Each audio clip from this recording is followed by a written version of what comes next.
नमस्कार छात्रों। तो पुनः हम आते हैं संधि व्याकरण में। कल हमने आयात संधि की पर जो है चर्चा कर ली थी। तो कक्षा 11 में पहली संधि आपको आयात संधि, जो कि हमने कल के वीडियो में जो है पढ़ाया था।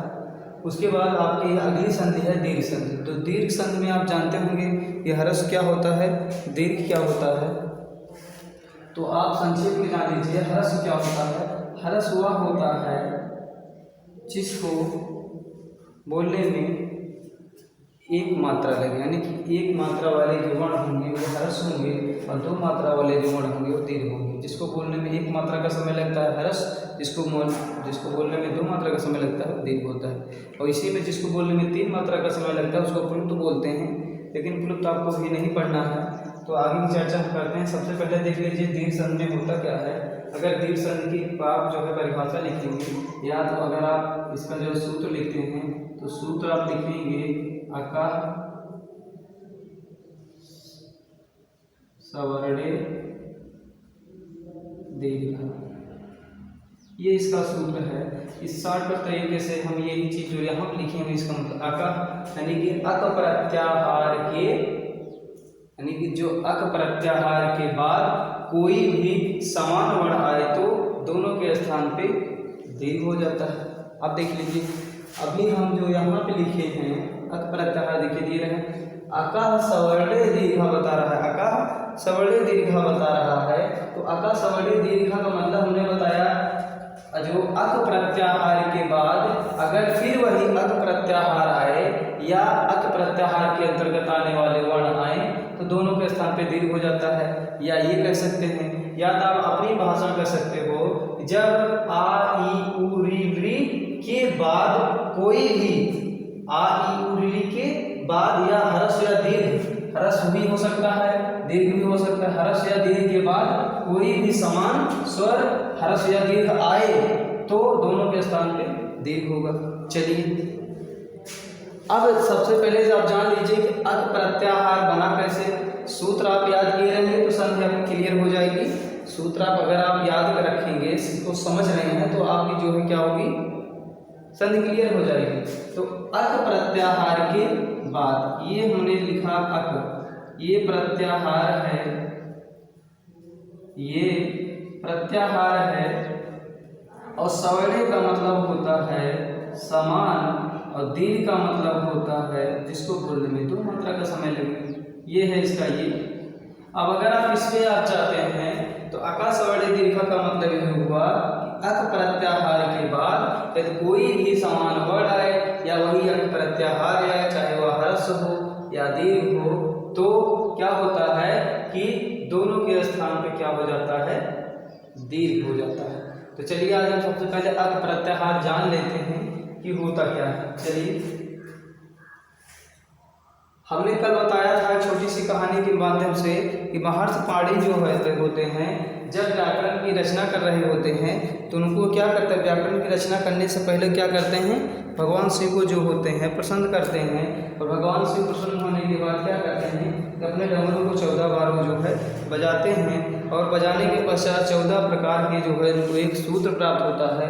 और वो महर्षि पाणि जी उस सूत्र को 14 जो होता है महेश्वर सूत्रों में विभक्त करते हैं, यानी कि महेश्वर सूत्र की संख्या हो गई 14। लेकिन 1 से लेके 4 सूत्र तक उन्होंने जो बताया, जब पहली बार भगवान शिव ने अपने डमरू को बजाया था तो आयुण हो गया, दूसरा ऋलिक है, तीसरा एवं है और चौथा जो होता है अवचर है। लेकिन दीर्घ की बात हो रही है तो आप देखेंगे आ ई उ रे, हमने बताया कि अक प्रत्याहार, तो अक प्रत्याहार बनेगा कैसे।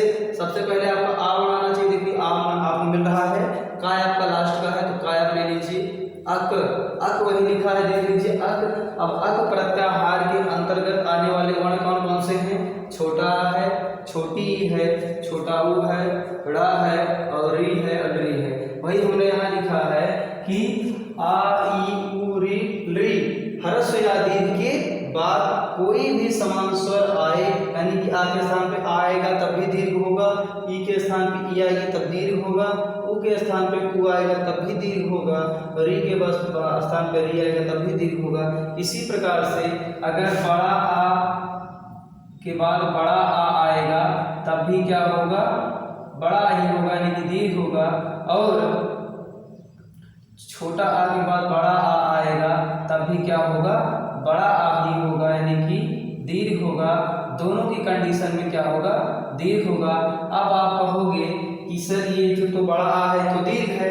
हाँ, ये तो हमने यही से इसीलिए हमें लिख दिया है कि जो दीर्घ होता है वह ह्रस्व या दीर्घ दोनों में से हो सकता है, यानी कि ह्रस्व वर्ण भी हो सकता है, दीर्घ भी हो सकता है। एक भी मात्रा वाले हो सकते हैं, दो भी मात्रा वाले हो सकते हैं, लेकिन कंडीशन ये होनी चाहिए कि ह्रस्व के बाद ह्रस्व होना चाहिए, और दीर्घ के बाद दीर्घ, या ह्रस्व के बाद दीर्घ होना चाहिए, दीर्घ के साथ ह्रस्व होना चाहिए, तभी हमारी डिवीजन होगी।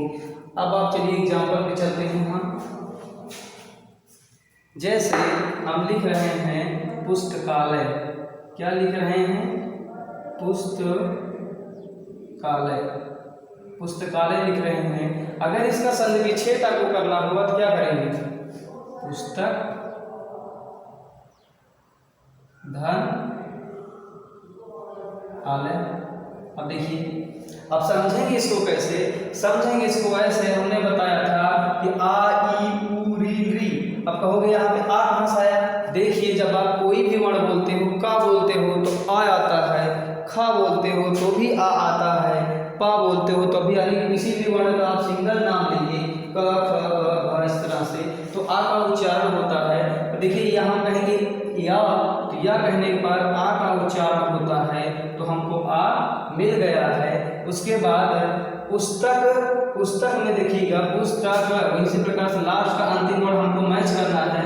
पुस्तक में देखिए का कहने पर आ रहा है, और लास्ट का हमने बताया प्रथम पद का अंतिम वर्ण और दूसरे पद का प्रथम वर्ण, देखिए बड़ा यहाँ पर है ही, और हमने बताया था कि जब छोटा और बड़ा या मिलेंगे उस कंडीशन में क्या होगा, बड़ा, यानी कि दीर्घ हो जाएगा। अब इसको जब जोड़ोगे, देखिए जोड़ो कैसे, अब इसको आप बनाएंगे तो क्या लिखेंगे, पु स त का ल। अब देखिए बड़ा आ की मात्रा का पे हो गई, बड़ा आ की मात्रा का पे हो गई, यानी कि दीर्घ हो गया। अभी तक का क्या था, का अभी तक जो है सिंगल श्रेणी में था, इस पे किसी प्रकार की मात्रा नहीं थी। आ का केवल क्या था, छोटे आ की मात्रा थी, और इस पे क्या था, बड़ा आ की मात्रा थी। हमने बताया आपको दीर्घ करना है, तो दीर्घ करने के लिए जब दो समान वर्ण आएंगे तब भी दीर्घ होगा, तो पुस्तकालय हो गया। इसी प्रकार से समझ लीजिए विद्यालय, विद्यालय में अगर आप करेंगे तो विद्या धन आलय, विद्या धन आलय हो गया। अब विद्या, विद्या में देखिए बड़ा आ है, और उसके बाद आलय में भी बड़ा आ है। ये आप देखिए दोनों की समान कंडीशन हो रही है, समान वर्ण होने चाहिए, या असमान वर्ण में समान का, यानी कि आ के बाद बड़ा आएगा तब भी दीर्घ हो सकता है, लेकिन अगर आ के बाद ई आएगी तब दीर्घ नहीं होगा। देखिए यहाँ पे आ के बाद आ रहा है, इसका मतलब बड़ा है, इसका मतलब क्या हो गया, ये दीर्घ है। ठीक है, चलिए हम अगला एग्जाम्पल देखते हैं। अधिक से अधिक आप लोग कोशिश कीजिए कि अधिक से अधिक एग्जाम्पल हल करेंगे तो संधि ज़्यादा समझ में आएगी। चलिए अगला है शिक्षालय।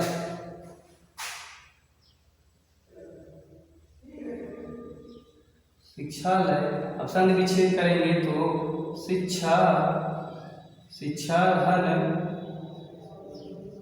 आलय, शिक्षा धन आलय। यहाँ पे देख लीजिए बड़ा आ रहा है, छा कहने पर आ रहा है, आ कहने पर आ तो है ही हमारा, और दोनों जब मिलेंगे तो क्या हो जाएगा, बड़ा, बड़ा हो गया, यानी कि क्या हो गया, ये दीर्घ हो गया। ठीक, ये हो गया हमारा दीर्घ। अगले पा जाइए। उसके बाद हम ई की मात्रा पाते हैं, ई की मात्रा वाली इस कौन बच्चे से, कबींद्र, कबींद्र, तो कबींद्र में हम बता रहे हैं कवि धन इंद्र, कवि धन इंद्र। यहाँ पे देखिए छोटी मिल रही है, वी कहने पे छोटी आ रही है, ई हमारी है, और दोनों अगर मिलेंगे तो ई मिलके बड़ी का निर्माण कर देंगे, यानी कि क्या हो जाएगा, दीर्घ संधि। ठीक, अगला आ जाइए।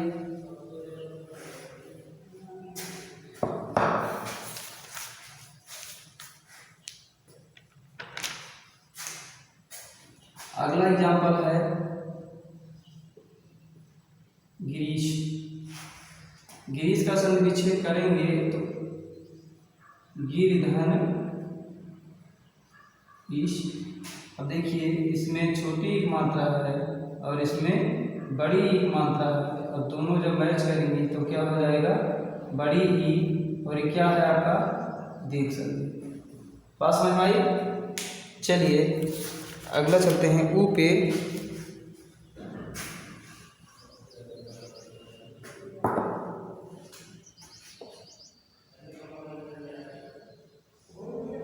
स्वागतम। स्वागतम में सुधन आगतम, सुधन आगतम करेंगे। अब देखिए सुधन आगतम, अब देखिए सुधन आगतम,